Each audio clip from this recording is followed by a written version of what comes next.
मेरा नाम है मोहित और आपका स्वागत है हमारे YouTube चैनल हिस्ट्री चैंपियन में।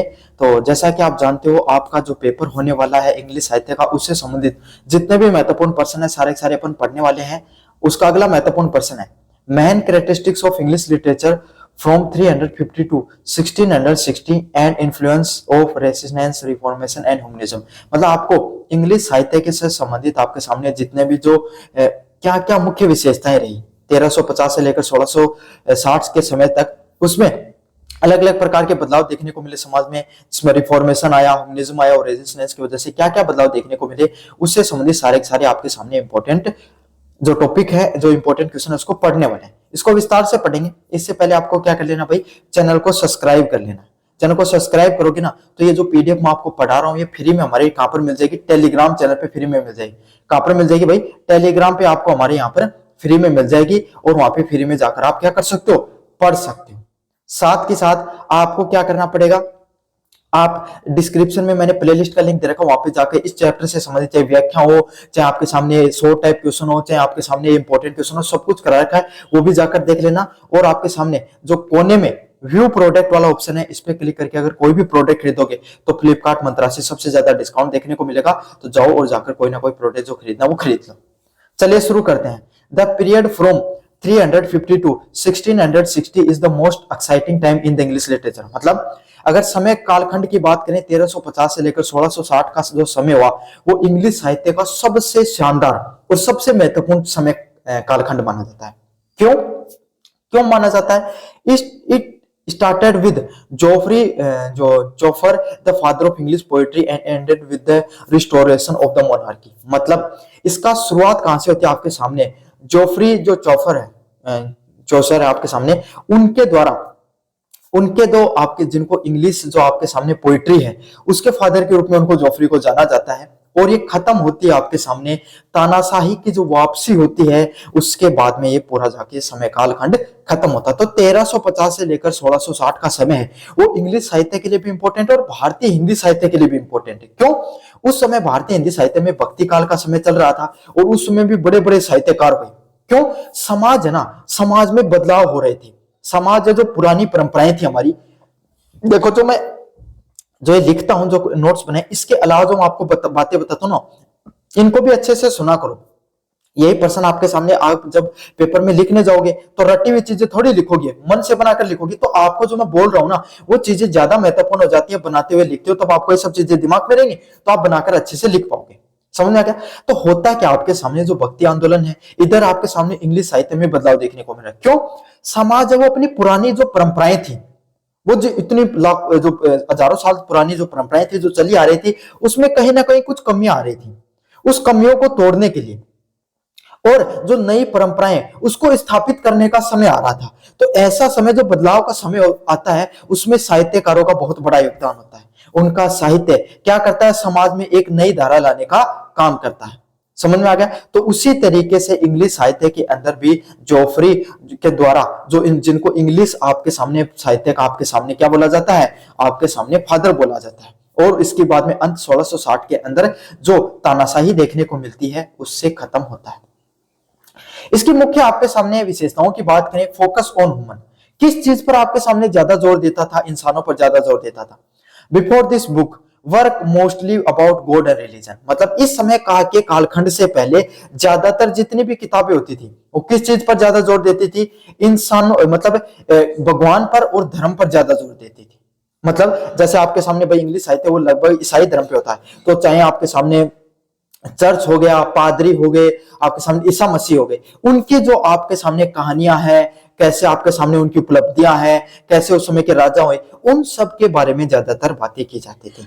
समाज में आपको कैसे रहना चाहिए, धर्म को कैसे मानना चाहिए, इन सब चीजों के बारे में ज्यादातर बातें की जाती थी।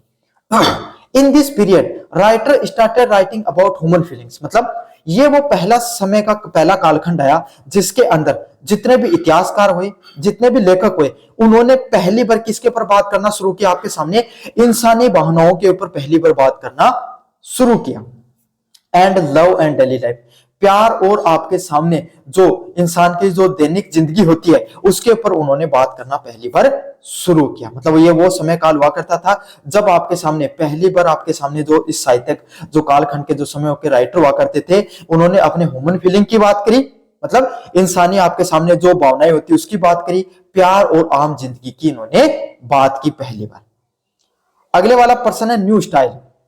न्यू स्टाइल में क्या है, writer begins using new form like the sonnet. मतलब अब सिर्फ भावनात्मक रूप से ही, सामाजिक रूप से ही साहित्य में अंतर नहीं देखने को मिला, साथ के साथ जो साहित्यकार हुआ करते थे उन्होंने क्या साहित्य को लिखने के तरीके में भी बदलाव देखने को मिला। क्या बदलाव आया, उन्होंने एक सोनेट कला, मतलब जो इंग्लिश लिटरेचर को लिखने की कला होती है, जैसे छंद होते हैं ना अपने, है ना, उस तरीके से आपके सामने इंग्लिश के अंदर सोनेट होते हैं। तो सोनेट लिखने की कला शुरुआत की, जिसको 14 लाइन की जो पोएम होती है उसके जो साहित्य होता है उसको लिखने की एक कला को शुरुआत किया। उसी के साथ आपके साथ इन्होंने क्या किया, ब्लैंक वर्स लिखना भी शुरुआत किया। साथ के साथ ब्लैंक वर्स जैसी जो साहित्य की कलाएं होती हैं उससे संबंधित भी आपके सामने इन्होंने साहित्य को लिखा। अगले वाला है English literature. Author stop writing only in Latin और French and started using English. मतलब पहले आपके सामने आज के समय आप पूरी दुनिया में देखते हो कौन सी भाषा सबसे ज्यादा पॉपुलर है, भाई आप ही देख लो, अंग्रेजी भाषा सबसे ज्यादा पॉपुलर। चाहे भाई अंग्रेजी भाषा दो भाषाओं में होती है, चाहे तो अमेरिकन एक्सेंट हो चाहे इंग्लिश का इंग्लैंड का एक्सेंट हो, दोनों एक्सेंट आपके सामने बहुत ज्यादा पॉपुलर है। तो पहले, लेकिन ये समय आपके सामने इस जो ये 1350 से लेकर 1660 में जो बड़े बड़े साहित्यकार हुए ना इंग्लिश के, इसी वजह से इंग्लिश ज्यादा पॉपुलर हुई। इससे पहले पूरी दुनिया के अंदर दो भाषाएं सबसे ज्यादा बोली जाती थी, कौन सी, लैटिन और फ्रेंच भाषा सबसे ज्यादा बोली जाती थी। उस समय इंग्लिश भाषा का ना पूरी तरीके से आपके सामने क्या नहीं था, बोलबाला नहीं था। आपके सामने उस समय दो भाषाओं का सबसे ज्यादा बोलबाला देखने को मिलता था, लैटिन और फ्रेंच भाषा का बोला जाता था। समझ में आ गया। पहले इंग्लैंड में भी फ्रेंच भाषा ज्यादा पॉपुलर थी, इंग्लिश इतनी पॉपुलर नहीं थी। उसके बाद में जो बड़े बड़े साहित्यकार हुए उनके द्वारा जो साहित्य की रचना की गई और वो इतना ज्यादा पॉपुलर हो गया, साथ के साथ इंग्लैंड ने पूरी दुनिया के अंदर राज किया, इसलिए भी उनकी इंग्लिश और ज्यादा पॉपुलर हुई। क्यों भाई, वो आपके सामने वो भाषा बोला करते थे, अब उन्होंने राज किया तो वो भाषा धीरे धीरे अपने आप ही पॉपुलर होनी शुरू हो गई। तो इस कालखंड के अंदर जितने भी जो अंग्रेजी साहित्यकार हुए, इन्होंने कौन सी भाषा का प्रयोग किया आपके सामने, मुख्यतः लैटिन और फ्रेंच भाषा को छोड़कर इंग्लिश भाषा का प्रयोग करना शुरू कर दिया, जिसने इंग्लिश साहित्य को क्या बनाया, आपके सामने एक बहुत ही पावरफुल, आपके सामने साहित्य के रूप पावरफुल लैंग्वेज भाषा को स्थापित करने में इनका बहुत बड़ा योगदान रहा। समझ में आ गया।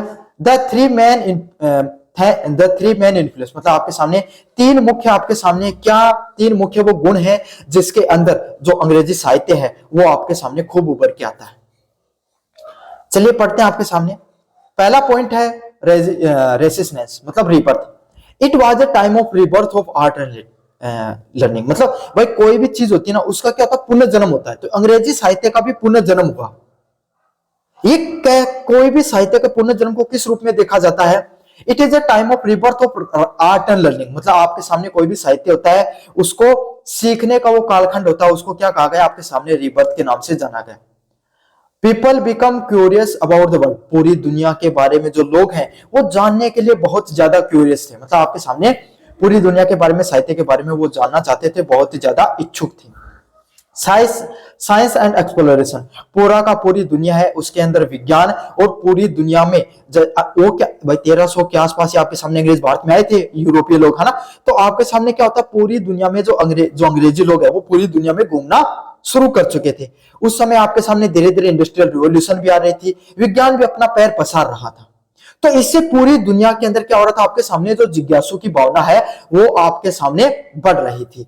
And this led by the great place by William Shakespeare. और इस कालखंड पे सबसे ज्यादा कौन सा साहित्यकार है जिसने राज किया, वो कौन था, विलियम शेक्सपियर था। वो आपके सामने रेजिस्टेंस पीरियड का क्या रहता है, आपके सामने सबसे प्रमुख साहित्यकार रहता है।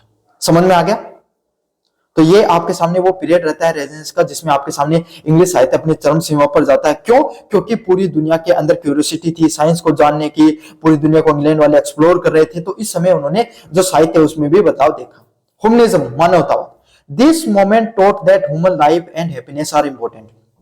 मानवतावाद का वो समय कालखंड आया जिसके अंदर जो अंग्रेजी साहित्यकार है उन्होंने ये सिखाया कि कैसे आपके सामने कोई भी मनुष्य है उसके लिए जो हैप्पीनेस है, खुश रहना जीवन में कितना ज्यादा महत्वपूर्ण है।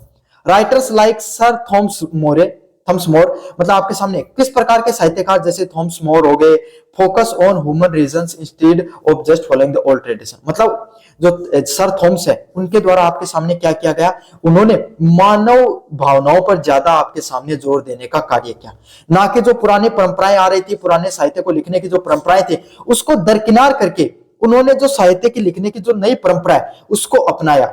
उसमें जो मानव है, इंसानी जो सभ्यता उसको केंद्र में रखा, इंसानों को किस प्रकार की भावनाओं की जरूरत होती है, किस प्रकार की फीलिंग की जरूरत होती है उसको उन्होंने केंद्र में रखकर बताया। और साथ के साथ यह भी बताया किस तरीके से एक इंसान को आपके सामने खुशियों की जरूरत होती है, हैप्पीनेस उसके लिए कितनी ज्यादा इंपॉर्टेंट रहती है। समझ में आ गया। अगले वाला प्रश्न है रिफॉर्मेशन।